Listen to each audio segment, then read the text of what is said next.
guys, welcome back to Bright Night Tech. My name is Berto, and today on Berto Restores, we are working on a modded Game Boy DMG. This was a lot of fun / very frustrating to work on, but enough talk, let's get right into it. Alright, so here's everything we're going to use for this project. I have this really cool shell that I got from HandheldLegend. Nice textured, we got some black buttons that came with it. Looks beautiful. I love the way this feels. It's kind of like a phone case, like it's slightly textured almost. It's really good. Alright, this came with a glass screen protector right there, which is going to look great. And then we have a backlight that we're going to install along with a bivert chip. And that's gonna look amazing, hopefully. It's the first time I'm trying to do one of these. And here is the donor Game Boy DMG that I got from Sendico. Although I am now noticing how bad the screen is. Looks like some pretty deep scratches on the actual glass there. But yeah, I'm not a crazy fan about this green color, so I'm happy to use it. Let's go ahead and put some batteries, and it does not turn on. So the first thing we're going to do is we're going to try to get this guy working. All right, let's open this up. And right away when I opened it up, the magnet came out of the speaker. So that is definitely something we're going to replace, because that should definitely not happen. All right, so I finally got it working. I powered it on, and I have these horizontal lines, which are notoriously harder to get rid of than the vertical lines. So let's try to fix that now. Okay guys, so this is actually a few weeks later, and we were originally going to try to do this backlight on this unit, and I spent a few weeks working on this. We were going to do this bivert chip as well. Yeah, so we're not going to be able to do that for this guy, unfortunately, and let me show you why. I was not able to fix this. I literally spent a few weeks trying to work it. I tried to do the soldering trick on the side of it to see if I can reconnect the points there. It did not work. I tried everything I can think of. It's just not going to work. And also, the screen is like so physically chipped and scratched, like deep scratches. That even if I did get it to work, it was not going to look good because the actual glass is it's destroyed, you know? So we're unfortunately not going to use those, but I did purchase in these weeks that I figured out I wasn't going to be able to do it, this IPS screen for it. So we're going to totally replace this front board and screen with a nice IPS screen, and we're going to save this backlight for another project later on. So this is actually gonna hopefully end up looking a lot better. Alright, so let's go ahead and start disassembling this part, and we're gonna, like I showed you, we're gonna get rid of this speaker because obviously the magnet came out, and I think I could probably get it to work if I glued the magnet in, but I bought some replacement speakers anyways, so we're just gonna do that so it's all nice and clean. Alright, let's take out this board right here to get that power switch, and this is the only part we are going to need. So we're going to pop this guy out like so, and we're not going to need any of this. So we're going to put this guy back together. Maybe in the future I'll use the shell, but let's go ahead and clean this guy as thoroughly as we can, make sure everything is working. I took some alcohol and we're gonna brush this clean. Next, we're going to put this right here, and we're going to put that glass screen on there in just a second. But let me just show you the buttons we're going to use.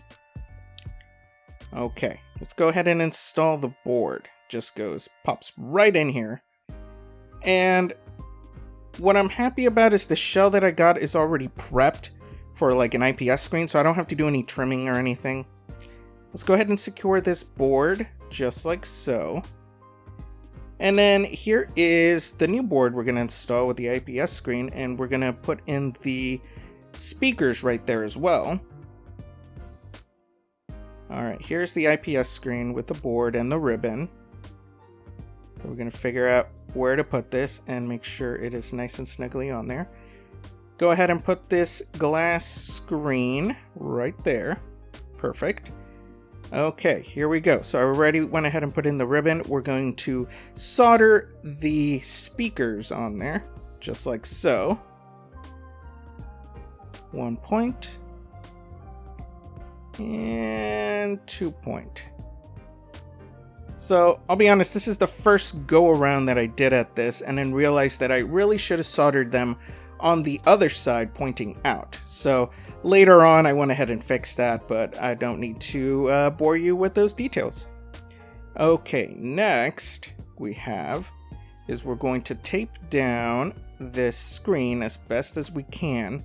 I try to align it, the best as you can. You want to try to secure it so it's not wiggling around, but you can only do so much. Alright, next is we're going to get this ribbon connected to the top right here. Alright, just like that. We're going to move that speaker in there, and it's just going to plop down just like so. Sorry I didn't zoom in a little more. Alright, we're going to secure this guy down like this. Okay, let's pop in some batteries and just make sure it turns on. And it sure does. Nice and bright, beautiful screen. Looks good. Okay, we can turn this off and finish up. Okay, let's go ahead and put in the rest of the screws. Secure this guy in just like that. Alright, plop some batteries in here. We're gonna try this Mario game.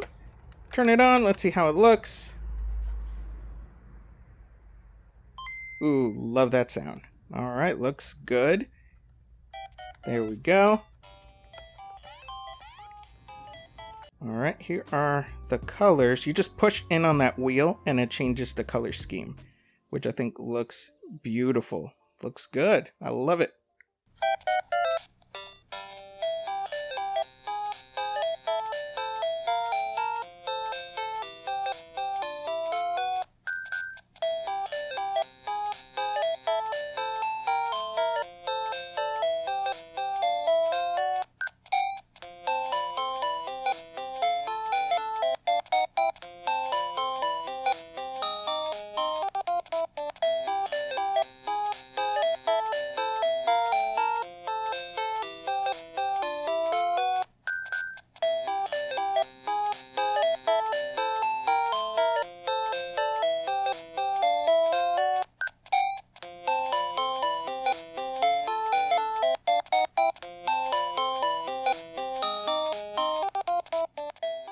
Alright, so as you can see, much like most of these videos that I do, things did not go as planned. So we're gonna save that backlight for another unit, but I think it came out really well. I really love the texture of that shell from HandheldLegends, and the IPS screen is great. I had a little trouble getting it exactly right, and something I always struggle with screen stuff is that I always seem to get dust or little bits of something underneath the shell between the glass and the screen, and it takes forever to get out. Sometimes I can't get all of it, and it's really frustrating. But other than that, I think it looks great. It plays great. I've already started using it to play Pokemon Blue. I just bought that because originally I had Pokemon Red. I got Pokemon Blue on eBay, and I'm having a lot of fun with it, especially with that brand new screen. But anyway, let me know what you guys think. If you guys have any questions or suggestions, or if you want to tell me how bad I did, don't do that. It hurts my feelings. Somebody will. They always do. That's not true. Anyways, let me know what you guys think of other mods that you think I should do. I have a few other Game Boy DMGs that I'm going to work on. One that we're going to use that backlight on. And I think I have a couple Game Boy colors I'm also going to do some videos on. So we have a lot of Game Boy content still on the way. But anyways, thanks for watching. If you have any questions, go ahead and put in the comments below. Don't forget to subscribe and hit that bell button for notifications.